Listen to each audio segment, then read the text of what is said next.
So who is Joe Scafone? Throughout my career, I personally never felt comfortable making the statement, well, I would have done that differently. Or I think this could be a different way for you to do it.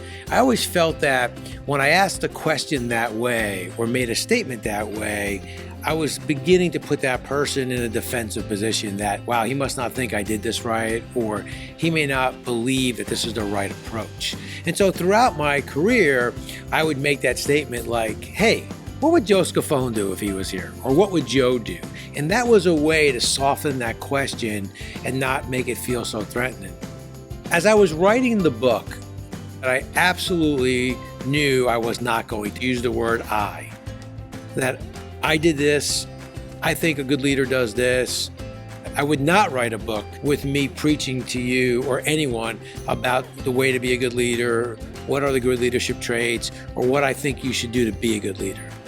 So when I thought about how I would write the book, I said, who else but Joe Scafone to help me? Joe's been with me the entire time. Joe walks up, the Pope turns around, "Run on to me, Joe Scafone's here." Hugs him. With that, there's a big commotion in the crowd. My friend fainted. They run over, what happened? He goes, hey, look, I was impressed when the Pope knew you. When the guy next to me said, who's that next to Joe Scafone? I couldn't believe it. So, who's Joe Scafone? Joe's been the person I would use as my reference point. Hey, what would Joe do?